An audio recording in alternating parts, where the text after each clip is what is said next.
in history. And Hippocrates, about 2,400 years ago, coined the term carcinoma and sarcoma. And he advised against surgery for terminal disease. So the current words that we use, cancer and sarcoma, were all coined about 2,600 years ago. Claudius Galen, who is the father of human anatomy, was one of the people to identify, the first people to identify cancer as a systemic disease. And that cancer is not a single lesion in one place in the body, but it is possible that by the time you see a patient, this thing has already spread. So that is more than 1,800 years ago. However, for almost 1.5 millennia, nothing much happened, because we were in the dark ages. You know, there was a lot of wars all over the world. People didn't sit down to think about disease until about, you know, the 16th, 17th century, during the European Renaissance period, where medicine became important. And by mid-19th century, there were a lot of advances in anesthesia, in antisepsis, and it was possible to operate on patients at that time, because people used to be amputated without any anesthesia. But when you know, chloroform was discovered, when antiseptic techniques were discovered, and patients were actually living after surgery, then there were more heroic attempts to excise cancer were actually taking place. And until about the century between 1850 to 1950, there were a lot of advances in the standard, to develop the standard techniques of surgery, that of resection that we know of. And the fathers of surgery, people like William Osler, Halsted, Cushing, and people whom you might have heard of, you know, were living in that era. And until about from 1960. So before then, let's say 100 years ago, if you had cancer, the only treatment was surgery. There was no multimodality treatment. There was no chemotherapy. There was no radiotherapy. But in mid-20th century, there was the advent of combined modality treatment. And by the 1980s, multimodality therapy was shown to not only improve survival, but also to try and improve organ preservation. You know, things like breast conserving surgery, and you know, research was being done on that. Until about you know, last 2 decades up to now, when surgery is not only just about cutting out tumors, but it incorporates an understanding of a molecular basis of cancer, which I think our pathologists will also discuss in the discussion. So a surgical oncologist usually plays a very central role in concert with all the specialties that I've described there: the pathologist, radiologist, medical oncologist, radiation oncologist, physical therapist, and nutritionists. And it's a very, very important role.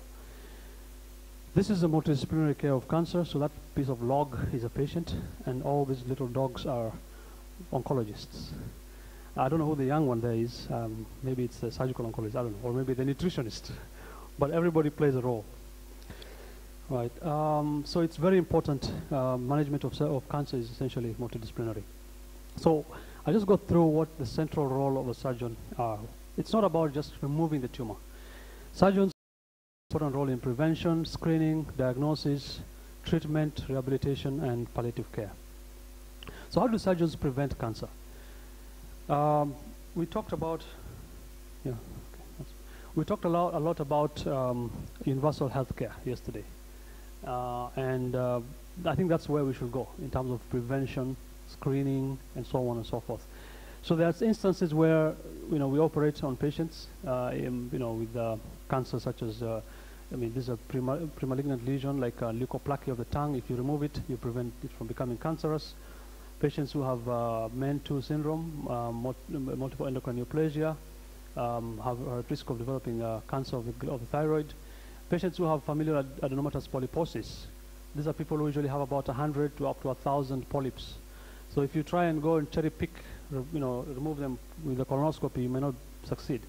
And by the age of 40, these patients, most of them end up with colon cancer. So the best way to deal with that is to remove that colon. And then there are organs which are at high risk of malignancy even before cancer. You know of the famous actress Angelina Jolie, who had bilateral mastectomy. She had a deleterious BRCA mutation. She didn't have any cancer, right? But because of that mutation, the breasts had to come out. She had a double mastectomy. And patients who have HNPCC, it's also a deleterious mutation, which leads to colon cancer, and we usually remove the colon to prevent that cancer. And then there's screening. So surgeons are, apart from operating, nowadays a lot more surgeons are doing endoscopies and colonoscopies, right? In fact, the first person to do an endoscopy was a surgeon until the gastroenterologists took over. But we're taking that back now.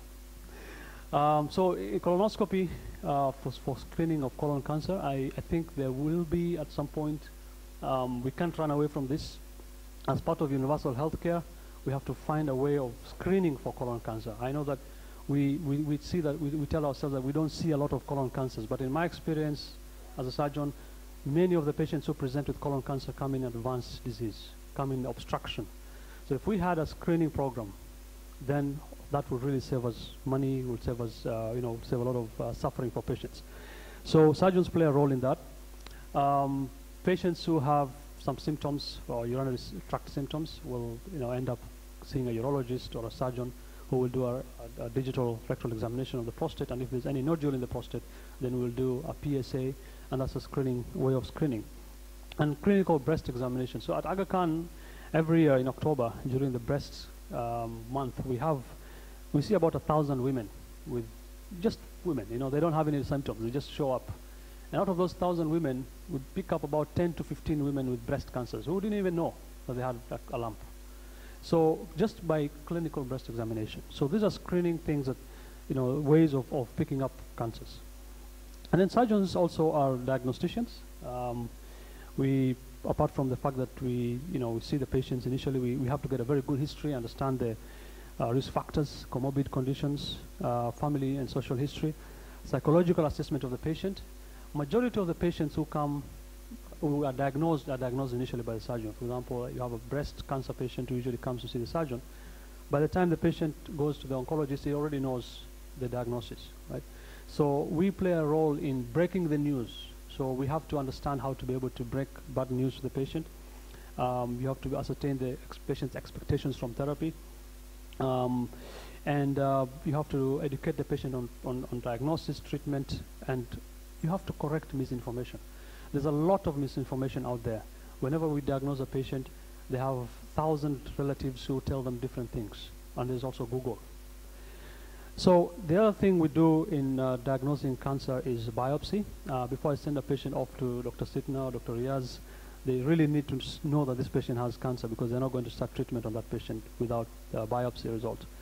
So the surgeon has to select the appropriate biopsy method and the site, usually in concert with the pathologist and the radiologist. And he has to be, and the surgeon is responsible that the tissue reach the pathologist in a timely fashion. I'll give you an example of a patient I had recently. A 70-year-old gentleman who was treated in Nairobi initially with he had a cough, and he was managed by a chest physician, went from one hospital to the other. They really didn't find out the problem, but they did a CT scan of the chest, and they found something in the lung, and there was a mention of something in the pancreas, but nobody really took too much attention to that. He was biopsied. People are treating him for TB. Initially, because the biopsy was inconclusive. So somehow he ended up coming to Mombasa. We did a CT scan of the abdomen because I was worried about the pancreas. And we biopsied a pancreatic head mass. It came back as a sarcoma. So that patient essentially had metastatic sarcoma. So we didn't know whether that was a primary. We didn't know whether that was a metastatic disease. We essentially that's a stage 4 disease, and we canceled the patient accordingly. However, they were not satisfied. They decided to go off to India, and in India they did a PET scan, and on that PET scan they found a lump. They found a place lighting on the thigh, something lighting up on the thigh. And when they asked the patient, he said, "Oh, I forgot to tell this to anybody." In fact, he had said he had never had any surgery before in his life. That was a lesion which was removed 2 years before in the thigh, and somebody discarded it. Nobody sent it to the pathologist. If that was picked up at that time, maybe that patient will be managed differently right now. So it's very important that this tissue reach the pathologist. That's why we have pathologists. And the role of the surgeon also is to communicate the results of the patient to the family and other physicians, and also provide initial prognosis information on follow-up care. So there's several biopsy methods. I think you know all this. Transcutaneous biopsy methods, mostly image-guided nowadays. Ultrasound guided, CT guided. We do open incisional biopsies where we take a small bit of the tumor, or we do an excisional biopsy where we take out the entire tumor. And some other special situations where surgeons are needed for diagnosis, for example, in patients who are suspicious for lymphoma. We need to remove the entire lymph node. The pathologist will look at the lymph node if it is crushed, or if it's not properly, if it's not the whole node. They may not be able to diagnose the tumor, or they may not be able to tell us the subtype of the lymphoma, which is very important for the oncologist. We need to do that if we're removing an entire, we're doing a lymph node biopsy. For biopsy of metastatic disease, sometimes we are called upon to biopsy diseases or tumors which we don't know the primary.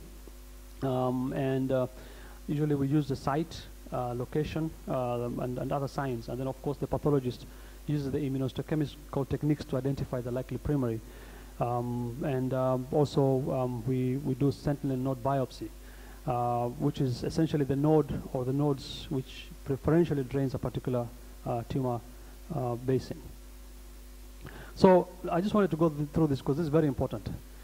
How do you do an open biopsy? I don't know if there are any younger MOs here who are called upon to do this in the county hospitals. So if you have a patient who has an extremity lesion, before you biopsy it, you need to follow certain guidelines. The scar should be parallel to the long axis of the extremity, because that is very important in terms of the final excision. The surgeon will end up removing that tumor. So you have to have it you have to think in your mind, how is the surgeon going to remove this?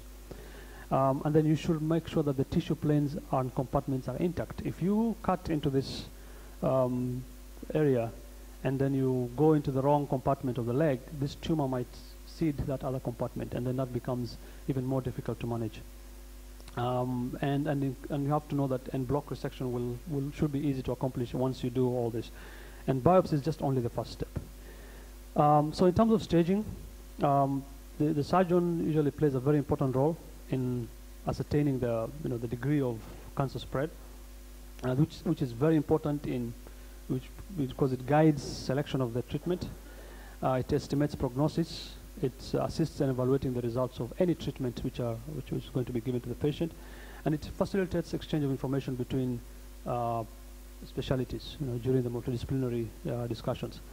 And of course, it helps in continuing investigation of cancer. So I'll just give you a quick, I think for those who are not very familiar with the concept of staging, this is a clinical staging system for breast cancer. So if you have a tiny lump there in your breast, that's considered as stage 1. If it's a slightly bigger lump but still confined to the breast, that's a stage 2. The moment it goes into the lymph nodes, the lymph nodes were green here, they become red, that's considered as stage 3. And the moment it goes into the lungs or to the liver or the brain, that is considered as stage 4. And the treatment for each one of them might be different amongst them. So, but the most important role of any surgeon is to remove the cancer, right? That's what we are known for. So what surgery does is it employs a principle called the zero-order kinetics. So by removing all the cells with one single treatment, you probably achieved far more, right? And what radiotherapy and chemotherapy does, it does something called first-order kinetics, where only a portion of the cells are removed at every cycle, right? So this grows again, and then another cycle, and you kill more cells. So if you are able to remove the entire cancer, then you are achieving a significant means of, at least basically giving that patient a chance of cure. So the types of surgery for cancer are, the most common thing is local resection of the disease. We might be forced sometimes to do something called a radical resection with en bloc resection of the lymph nodes. For example, that breast cancer patient, we'll take out the whole breast or the tumor and associated lymph nodes. We might do supraradical resections, which is including other contiguous organs in some cases. And surgery for metastatic disease, surgical management of complications, and also we are called upon sometimes to put in chemopods and palliative surgery. So my last few slides we'll talk about principles of resection of the tumor. So if you have a cancer, as surgeons, we need to ensure that there's adequate margin of resection. Right? We don't want to leave any tumor behind. We usually say you only bite the cherry once. Right? If you cut it and you leave something behind, the tumor tends to be much more aggressive, and usually it becomes very difficult. You're playing catch up. So as a surgeon, you have to ensure that everything comes out as needed, and you have to prevent tumor spillage with minimal manipulation. And usually we do some reconstruction. If, let's say, you've done a resection of the bowel, you have to anastomose that. So this is another role of surgeons, is to remove metastatic disease. This is a patient with a colon cancer that metastasized to the liver. So this patient will probably require right liver resection, which is a right hepatectomy. This is a patient with hepatocellular carcinoma. This is unresectable. The reason why it is unresectable is because this is a big tumor. So if you remove this, you're going to leave the patient with a very small amount of liver. So the functional liver remnant for this patient will be about 15%, which is not possible because the patient will end up in liver failure. But this patient, as you can see, will probably have maybe about 25–30% liver remnant.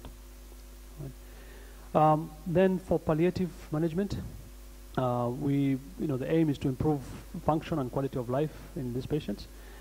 Patients who already have advanced disease, who are not candidates for curative surgery. What palliation does is it controls pain, relieves GI obstruction, stop bleeding, supplement poor nutrition, airway obstruction, renal failure, and incontinence. So this last slide essentially is just to show you what we are as surgical oncologists. In the world of cancer surgery, biology is king, selection is queen, technical maneuvers are the prince and princesses. So what that means is the technical maneuvers, the skills of the surgeon are not as important as the biology of the disease and the selection of the patient. Right? Occasionally the prince and the princess try to overthrow the powerful forces of the king and the queen. Right? Sometimes you find that you operate on patients who may not be candidates for surgery because you have the technical skill. Right? Sometimes with temporary and apparent victories, the patient might wake up from the theater and go to the ward, but usually to no long-term avail, because if you operate on a patient with poor biology, poor selection, there's a chance that you might lose that patient. And even if you don't lose that patient immediately, the survival of that patient is compromised. And thank you very much.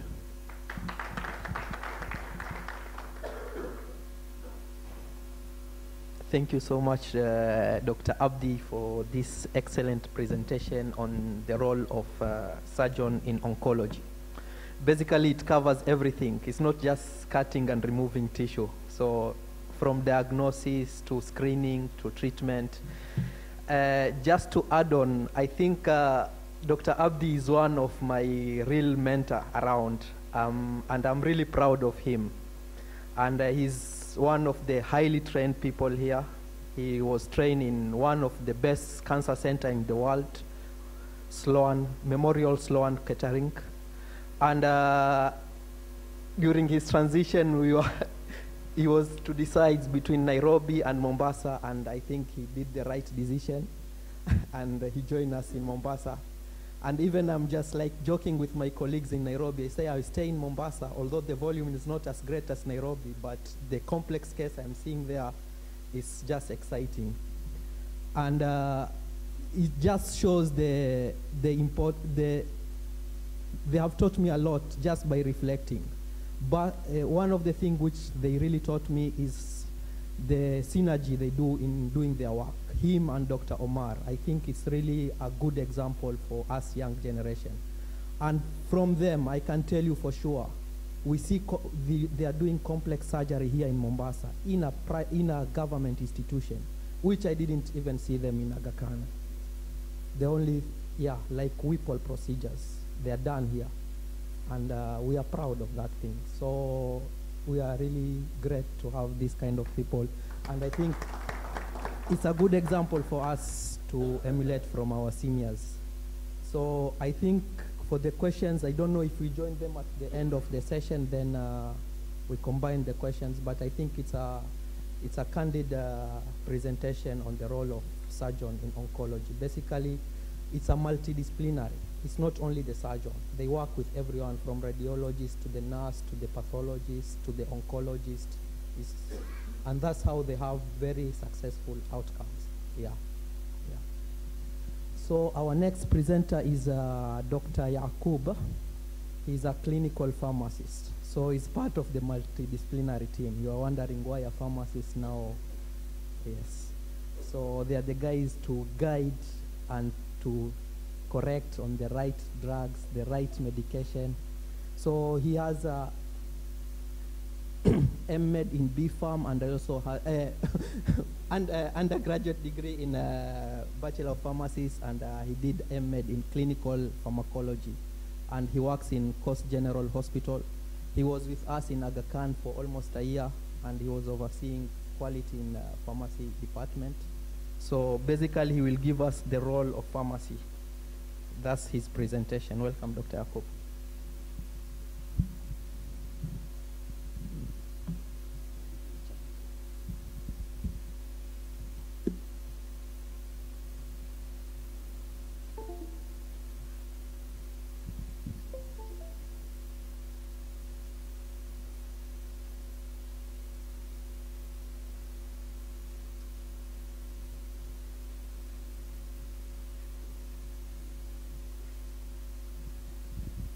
Assalamu alaikum wa rahmatullahi wa barakatuh. Thank you, Dr. Abdulaziz, for the introduction. But maybe just to set the record straight, our field is not M.Med, but M Clean Farm. So, as he said, I'm a clinical pharmacist, and clinical pharmacy as a profession is quite new in the country, and we're going to see what role do they play in the medicine field. So I'd like to start with an introduction of who is a clinical pharmacist. A clinical pharmacist is a specialized pharmacist who provides direct patient care that optimizes the use of medicines. So basically, we are specialists in pharmacotherapy, and we also promote health and disease prevention. We are experts in the therapeutic use of medicines, and we work in collaboration with physicians, surgeons, nurses, and other healthcare professionals. Just a brief history of when did clinical pharmacy as a profession started in Kenya. It started way back in 2007 with two clinical pharmacists graduating in the University of Nairobi. Currently, we have around 200 clinical pharmacists in Kenya. And in Mombasa County, we are 4 of us. 3 are based in Coast General Hospital, and 1 in Aga Khan.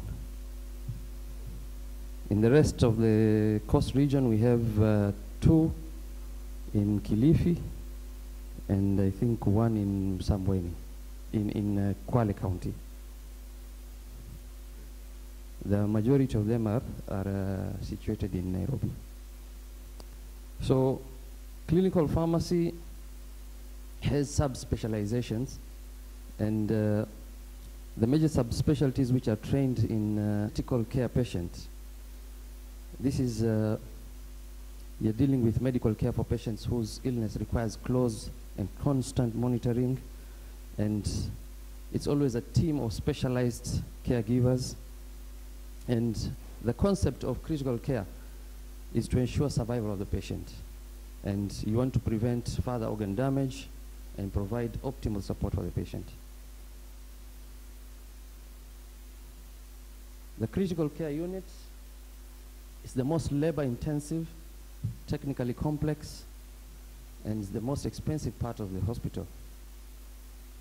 And basically, you're providing life support systems for the desperately ill patients who will not survive without them, and you're providing life-sustaining therapy. There's a higher level of staffing. Nurse-to-patient ratios is supposed to be 1:1, and it is staffed by specialists who have been trained in critical care.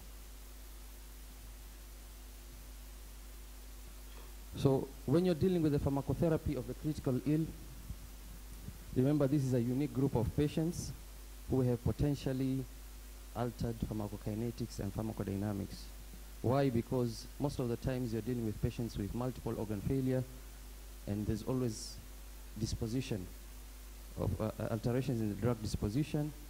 There's the risk of overdosing or underdosing, and there's a high risk of adverse drug reactions. And polypharmacy is common. You find patients in ICU are on 10 to 20 drugs sometimes.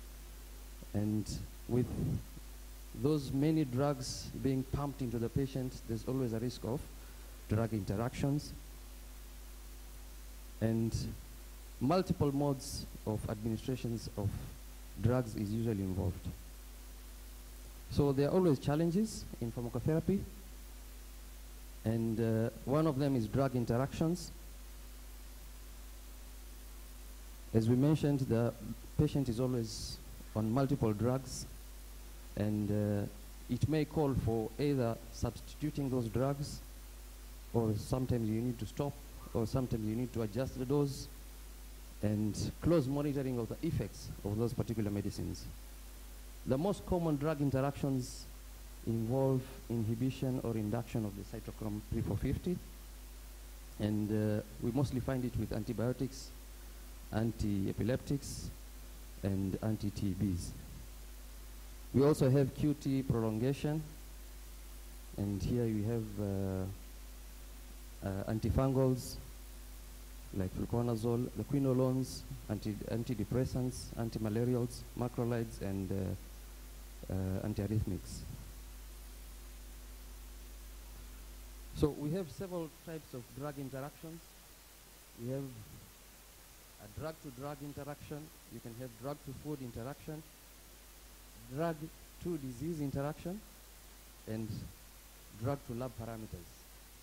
So this is where we come in and give our expertise, and we inform the physicians how to deal with such interactions when we find them in the patient's treatment sheet. We mentioned about drug administration, and here, this is just a classical picture of a patient. You can count the number of infusions being pumped into this patient. This is almost like 10 or 12, 14. So you can imagine, first of all, the nursing care of this patient, how crazy it can be, and the types of interactions you can get, the compatibilities of the medicines, and so on and so forth.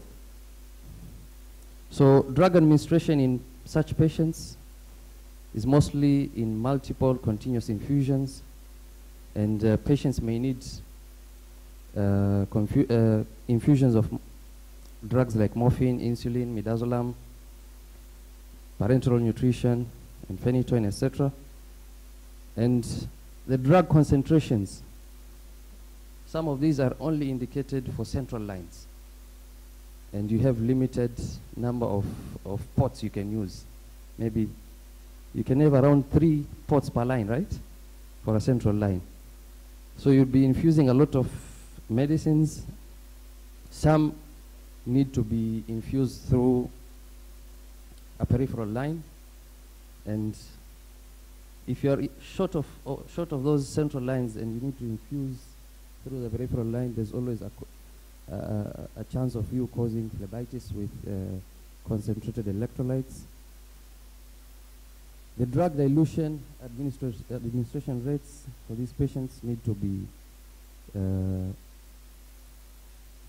be correct, so that you give the right dose to these patients. Some drugs are administered via nasogastric tubes, and there's a challenge when you're dealing with film-coated tablets, because once you crush that particular tablet, you are altering the pharmacokinetics, especially when you're dealing with opioids, because you're going to administer a higher dose compared to what would have been administered when you're giving it orally. So such patients, when we find such patients on such particular medicines, we advise on how to dose those particular medicines, especially when they cannot be administered orally. We mentioned about multiple organ failure, and the three most important organs here we focus on is the liver, the kidney, and the heart. And for patients in such conditions, we need to dose adjust those drugs.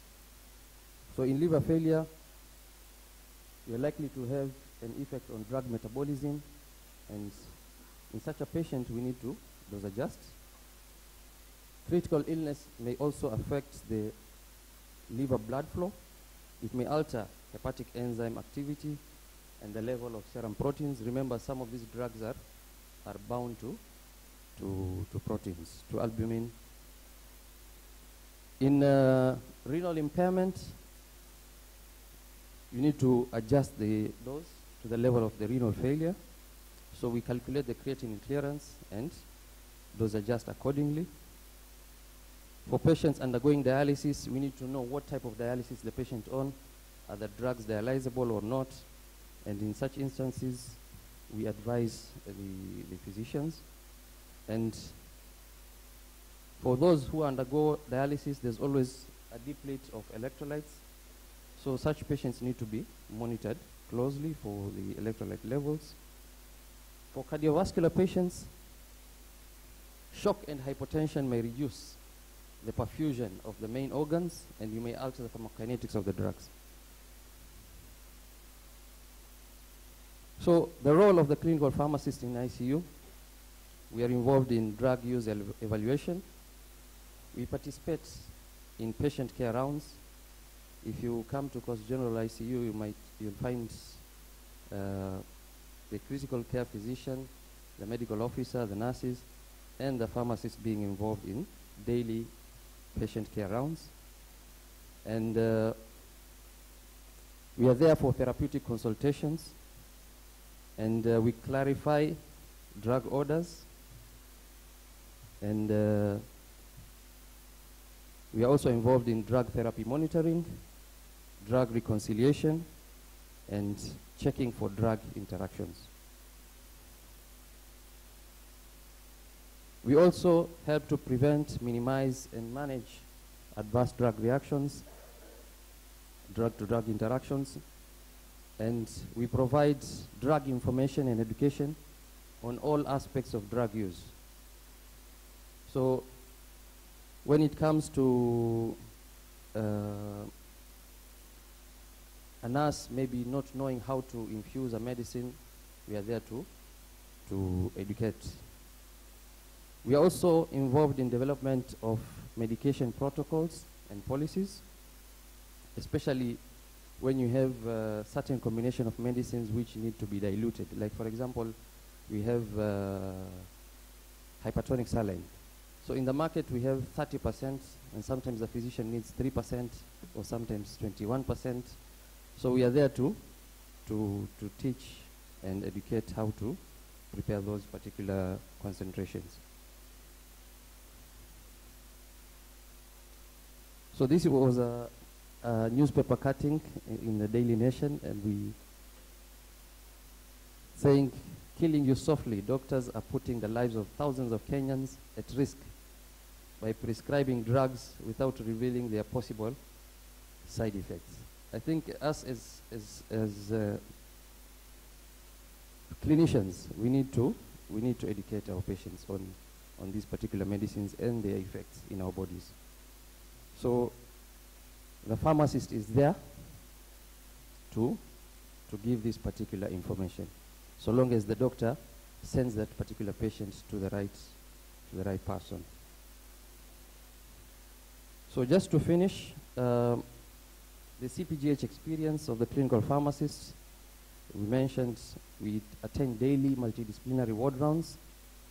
We review the treatment sheets and recommend interventions. We also offer individualized patient drug therapy monitoring. We advise on the choice of antibiotics to use based on the culture and sensitivity results. And we also provide drug information. We are the part of the teaching team, and we are also involved in protocol development. And the key important aspect here, especially in public sector, is drug availability. As we speak right now, when I came in CPGH, we had around 350 molecules in the formulary, but as we speak of today, we have around almost above 600 molecules. So we are making sure the patients, our specialists, whatever they prescribe is available for the patient.